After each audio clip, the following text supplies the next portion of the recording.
Buenos días. Saludo a la senadora, por supuesto no sin antes agradecer a mi pariente, el senador Prieto, la invitación. Saludo al representante Correa, al doctor Lozano, el director del IDEAM. Lo primero que debo decir es que me parece histórico lo que se está haciendo en este momento. Para mí es un honor hablar respecto de uno de los dos temas que deberían priorizar y ocupar el primer renglón en los intereses de la nación y en los intereses del gobernante en Colombia y de todos los gobiernos del mundo: el agua y la tierra. En el segundo están las hondas raíces de la violencia en Colombia. Y uno no se imagina cómo se construye armonía social y cómo se construye un entendimiento y un desarrollo y una proyección de vida si el gobernante, las instituciones y todos quienes confluimos en las diferentes instituciones sociales no nos ocupamos de estos dos renglones que son fundamentales. ¿Por qué me refiero yo a ellos? Porque debo empezar por lo simple, por lo obvio, que por ser lo básico y por ser lo elemental, genera indiferencia, no se le prioriza y no se le da importancia. ¿Qué es lo obvio? Pues que para vivir se necesita oxígeno, agua y comida. Como es una obviedad, pues nadie le coloca atención, nadie le coloca cuidado y sin embargo, pues es lo fundamental. Constituye lo básico a desarrollar por cualquier legislativo, lo fundamental a impulsar por cualquier gobierno y los intereses a priorizar por cualquier grupo social. Cuando se habla de esta manera es para decir la relación directa, el vínculo directo que hay entre el agua y la dignidad humana, entre el agua y la calidad de vida. Es un tema de supervivencia, es un tema de sobrevivencia humana, es un tema de vida en el planeta. Así es de que, pues siendo yo una mujer de leyes y de justicia, antes que empezar a hacer una larga, extensa relación de normas, me parece más importante aprovechar el escenario para, a través de este micrófono y desde el Parlamento de la República, generar conciencia, generar sensibilidad ciudadana e informar y hacer ver a Colombia y al mundo que, siendo los dos aspectos prioritarios, todos estamos llamados a protegerlo, a reclamarlo y a hacerlo sostenible. Hablar de agua es hablar, como dije, de supervivencia, es hablar de sobrevivencia humana y por lo tanto es hablar de dignidad humana, de calidad de vida, es hablar de derechos humanos, es hablar de derechos fundamentales. Por la relación directa que acabo de manifestar hay entre el agua, la tierra y la fuente de vida, nosotros no podemos desconocer dos situaciones. La primera es, ¿cuáles son las tensiones que hay entre los intereses del gobierno, los intereses del Parlamento y los intereses sociales en impulsar y promover a elevar a la primer categoría el derecho al agua como derecho humano y derecho fundamental? Senador Prieto, en la anterior ocasión lo dije y hoy lo reitero.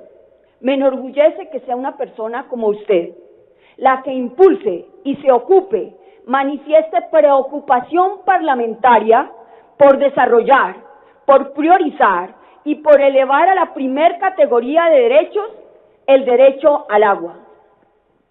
Por supuesto, en Colombia, en nuestra Constitución, no hay una norma que individualice y le dé la categoría de derecho autónomo al derecho al agua.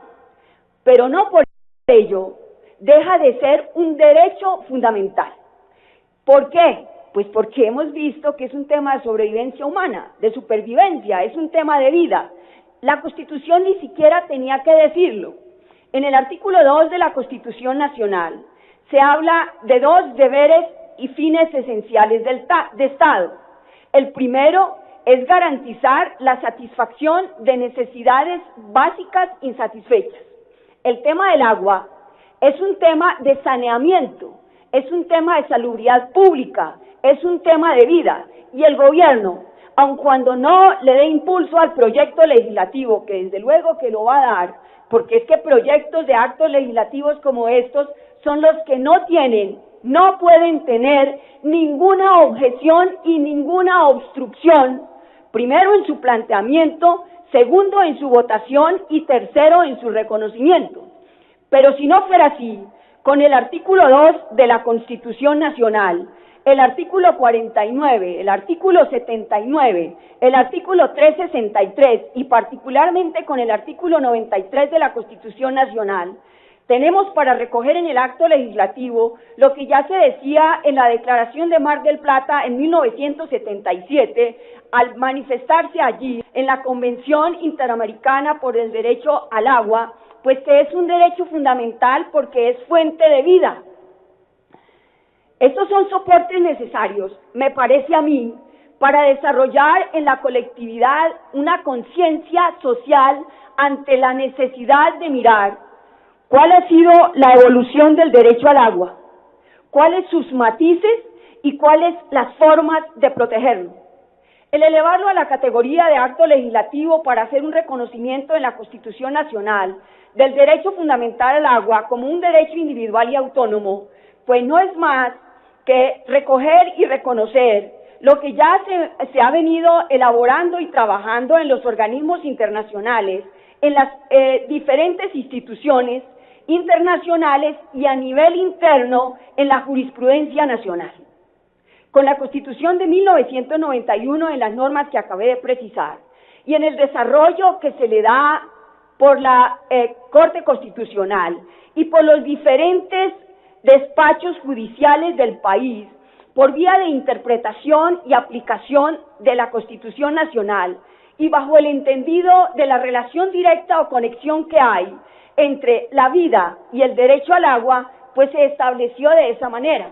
De tal manera, mi querido senador, que puede oponerse el ministro de Hacienda, puede oponerse cualquier otro ministro, pueden chocar y contradecirse los intereses en política de gobierno, en política de hacienda pública, pero los jueces de la República tienen con claridad qué son los derechos fundamentales, cómo se protegen los derechos fundamentales y cuáles son los alcances ante las omisiones de las instituciones, del Ejecutivo y del Parlamentario frente al reconocimiento y protección de estos derechos. Solo para decir que además de los antecedentes internacionales, a nivel interno, desde 1992, se empezó a desarrollar el concepto del derecho al agua como un derecho humano, el derecho al agua potable y al saneamiento básico como un derecho fundamental.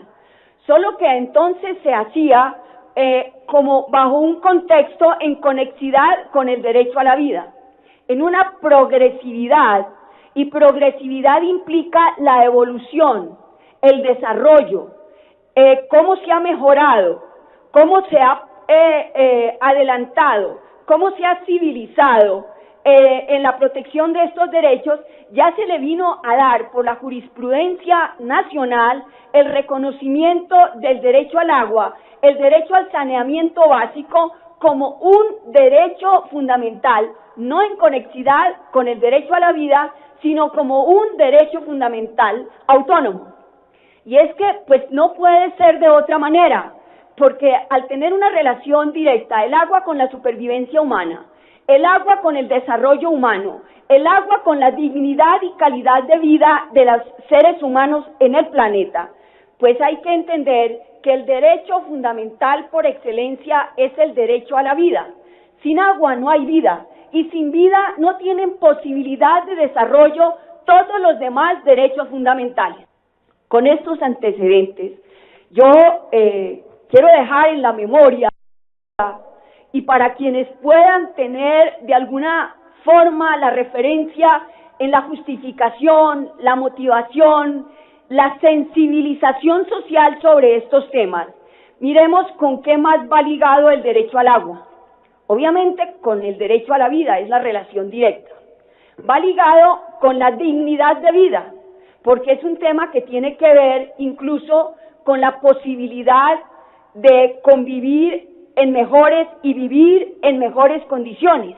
De ahí que es un asunto que tiene que ver con el derecho a la vivienda, con el derecho a la nutrición en la niñez. Son muchos los niños que mueren por problemas de no accesibilidad al agua potable, de la no existencia y no desarrollo de acueductos y alcantarillados en los municipios y en el sector rural.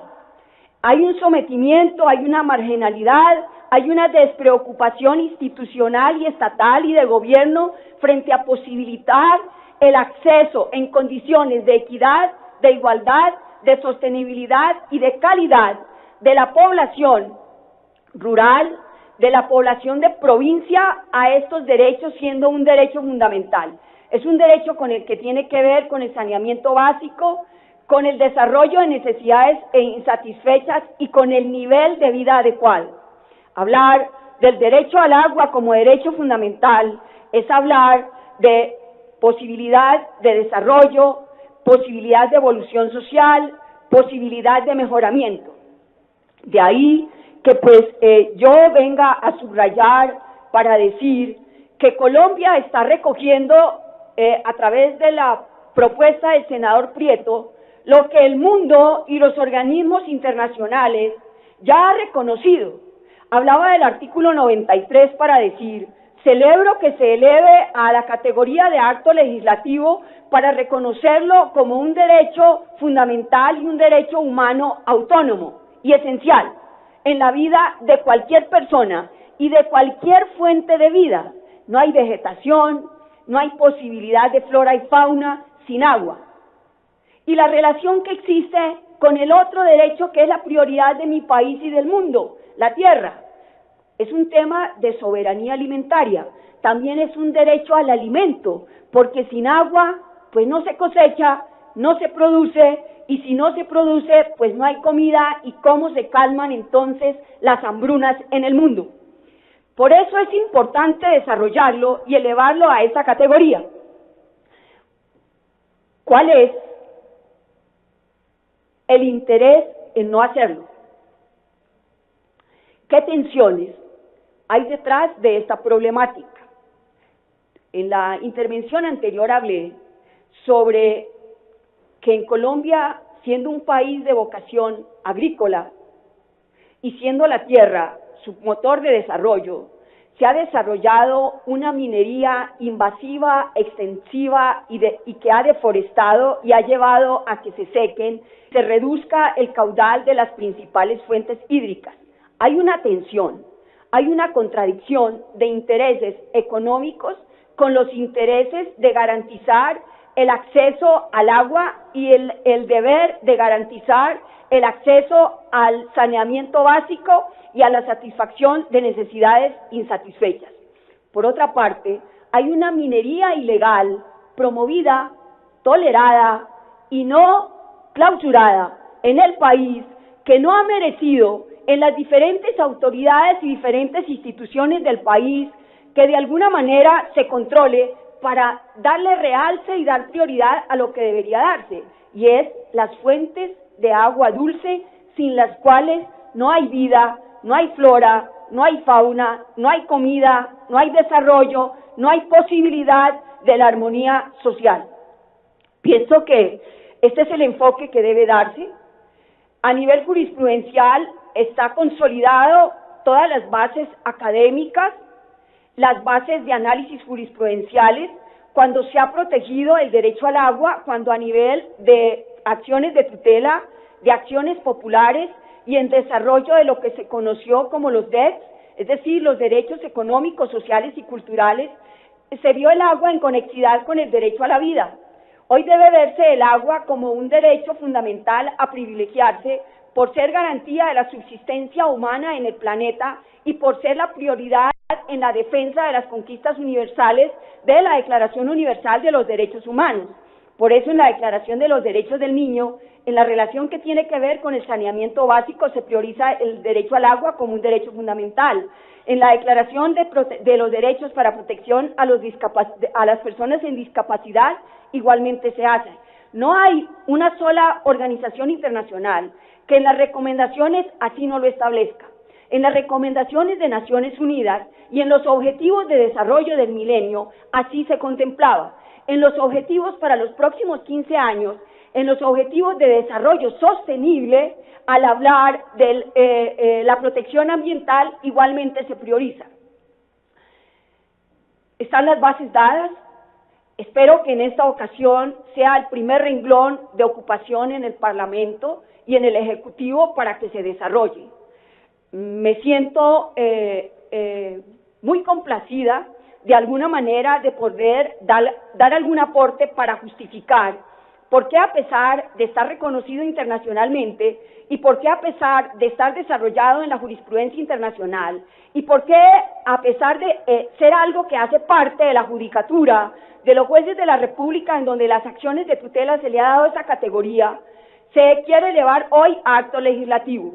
Y yo me preguntaba las razones, hoy las comprendo perfectamente, y es que así se da más y mejores instrumentos legales que permitan el desarrollo jurisprudencial para que por vía de esta interpretación y aplicación de la ley, en últimas mi esperanza está en algo que se conserva autónomo y es en la rama judicial del poder, se tomen las medidas, los correctivos, se den las órdenes ante las omisiones en los órganos de control, en las demás instituciones, para que se posibilite y en la práctica se efectivice el reconocimiento, la protección y las prioridades de lo que implica frente a todos los derechos fundamentales que hice mención, que vuelvo y digo, está el derecho a la vida y de ahí dependen todos los demás.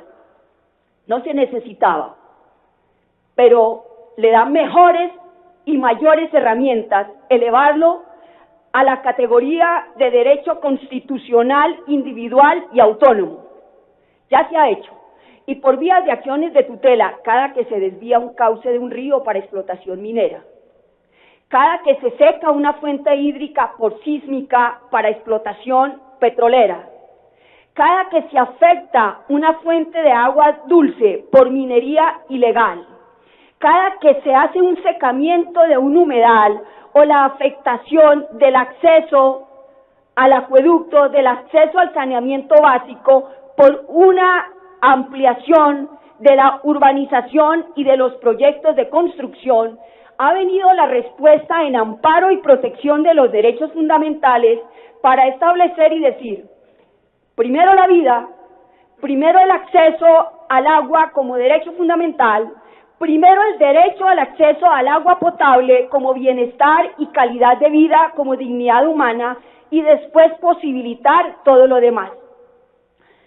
Al igual que con relación a la explotación de la tierra, el derecho al agua siempre tiene que mirarse en ponderación, desde luego, el desarrollo sostenible, el desarrollo económico, la progresión económica sin desatender la progresividad de protección de los derechos fundamentales al agua. Es algo que debe analizarse y controlarse, pero ese control debe ser efectivo. Yo me pregunto, ¿cuál es el apoyo, cuál es el resultado y cuál es la realidad y realización seria de las corporaciones regionales llamadas a proteger las fuentes hídricas?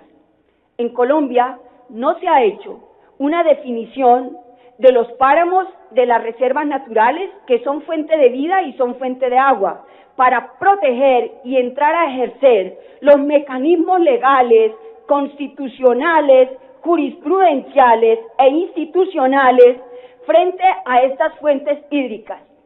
Yo empecé diciendo que iba a partir de lo simple, que sin agua, sin oxígeno y sin comida no hay vida.